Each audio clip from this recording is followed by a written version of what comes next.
Hello everyone, I am Dr. Pratibha Chibbal. Today, I will be discussing about barriers to classroom communication.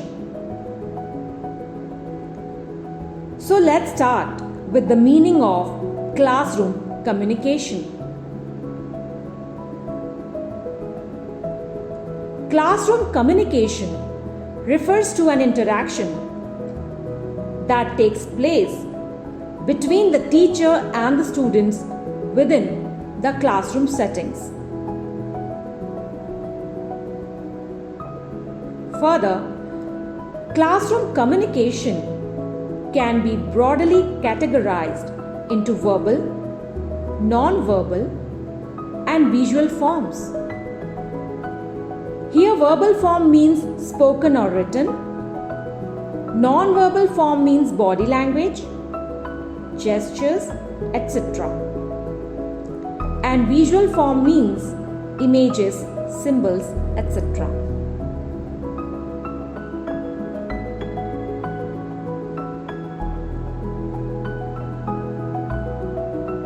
Now let's discuss barriers to classroom communication. Here we can see a diagram showing barriers to classroom communication. Various barriers are teacher, emotional, language, information, physical, and age. So let's get into the details one by one.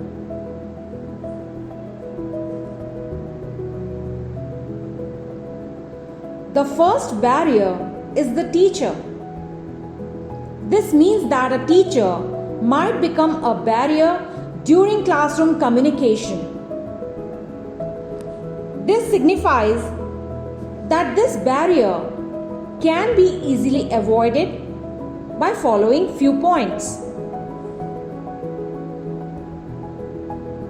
First one is that the teacher must be a good speaker. This means that the teacher must use simple language which is compatible with the comprehension ability of the students. Secondly, the teacher must also be a good listener. The teacher must listen to the students' queries if any, answers given by the students during questioning, and if there is any complaint that is made by the students during teaching.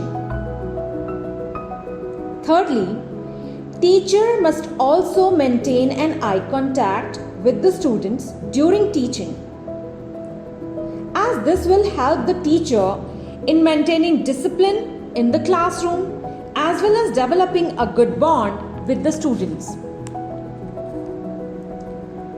Fourthly, teachers should be very patient while interacting with the students. This will also help in developing a good bond with the students.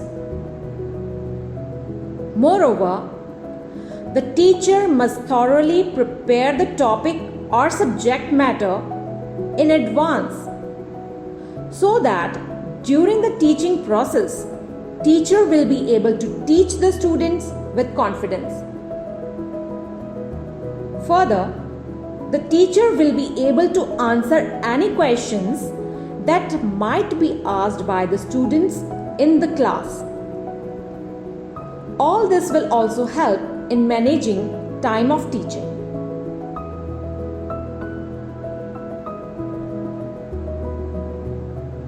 So the second barrier is emotional. Emotional barrier indicates negative emotions like anger, mistrust, fear, anxiety, etc., causing misinterpretations, leading to misunderstandings between the teacher and students. This barrier emerges if the teacher praises only his or her favorite student too much. The teacher excessively discusses the student's poor performance.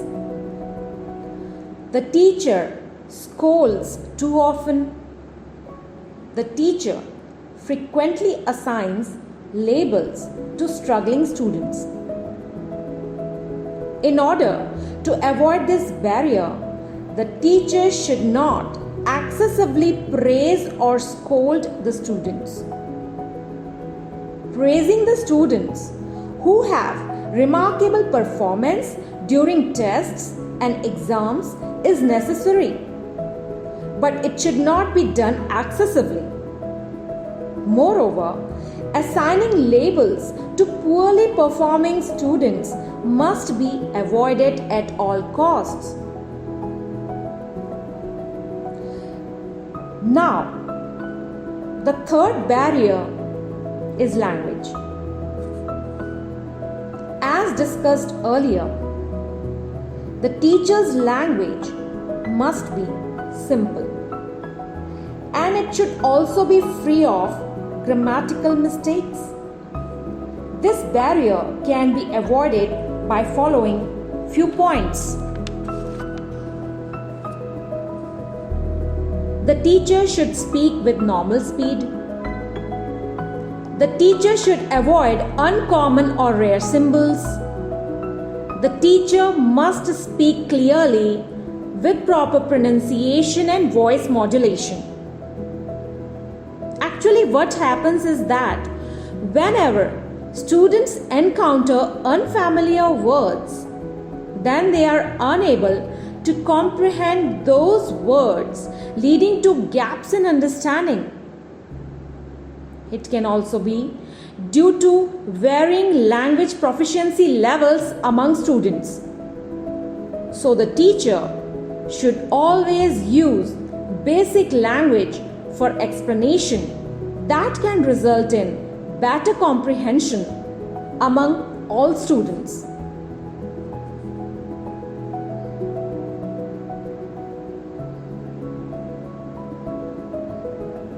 The fourth barrier is information.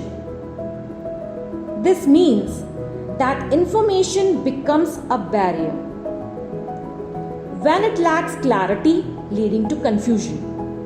This happens if the teacher jumps to the conclusion quickly without properly explaining the facts, then it can cause confusion.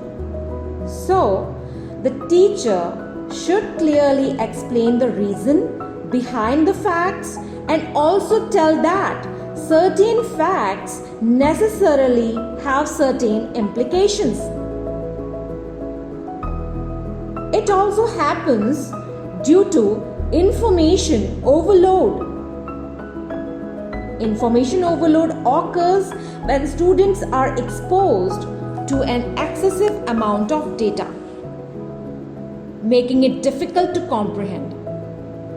It can lead to stress, reduced productivity, and difficulty in focusing on important information. Here, the teacher should not give excessive information at one time. Information should be given in parts, followed by proper explanation.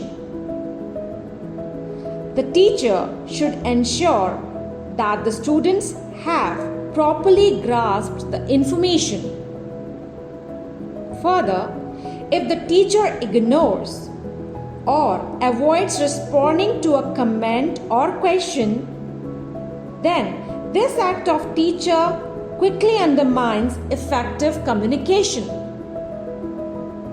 Likewise, responding with an irrelevant comment, that is, one that isn't connected to the topic at hand, will definitely affect classroom communication. Moreover, if the students interrupt the teacher while speaking, then it also creates a poor environment for communication.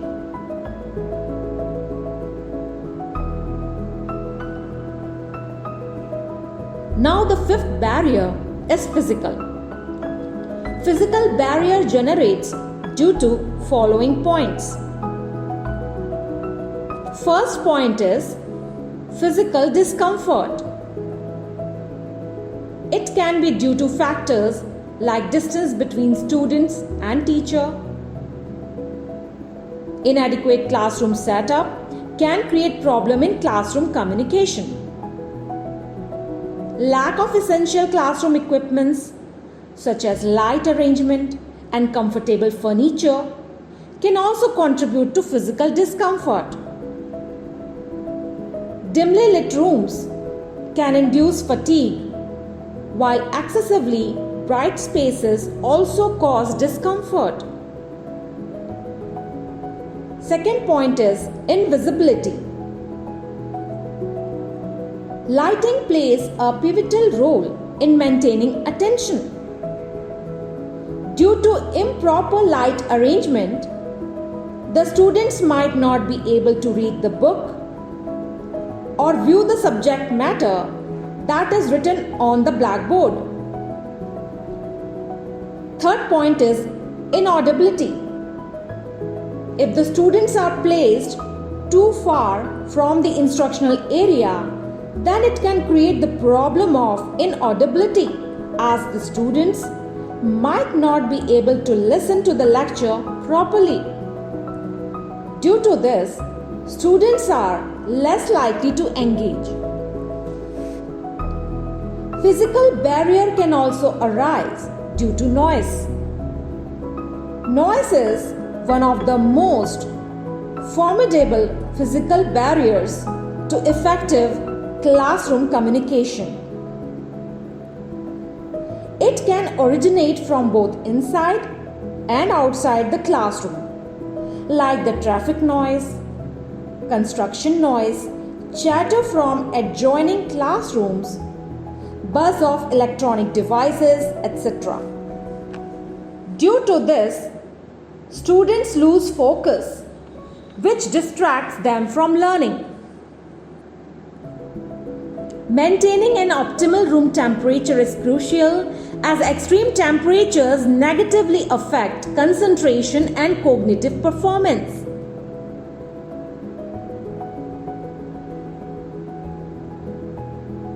The sixth barrier is age. This barrier can lead to misunderstandings and miscommunications between students and teachers.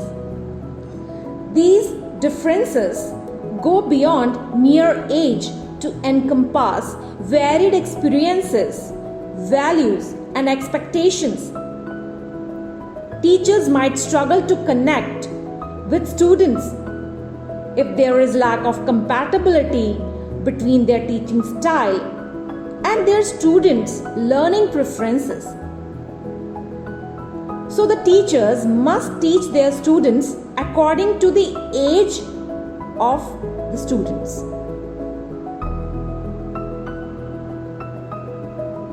To conclude, it can be said that teachers must adopt the methods to overcome barriers to classroom communication, like there should be proper seating arrangement, external noises should be avoided by properly closing the doors and windows, distance between the teacher and students should be appropriate for proper audibility and visibility. Teachers should use simple language. Teachers should make an effort to motivate students and spark their interest. Showing sympathy while communicating and dealing patiently with the students is a prerequisite for successful communication. Depending upon the group size, appropriate media should be selected. Use of proper gesture and right posture by the teacher will develop a good impression in the mind of the students. Speaker must have the knowledge of pronunciation, stress, and intonation. Speed and voice modulation of the speaker must be proper. Proper spacing between words should be there. New graphic symbols must be explained properly and handouts can be distributed before teaching. Excessive arguments in the middle of conversation must be avoided. Human beings have the tendency to acquire negative feelings about certain people, places, and situations. But during classroom communication, the teacher should avoid any kind of negative feelings about the class or students. Rather, the teacher should focus on making classroom communication effective. That's all for today. Thanks for watching. Don't forget to like and subscribe. See you next time.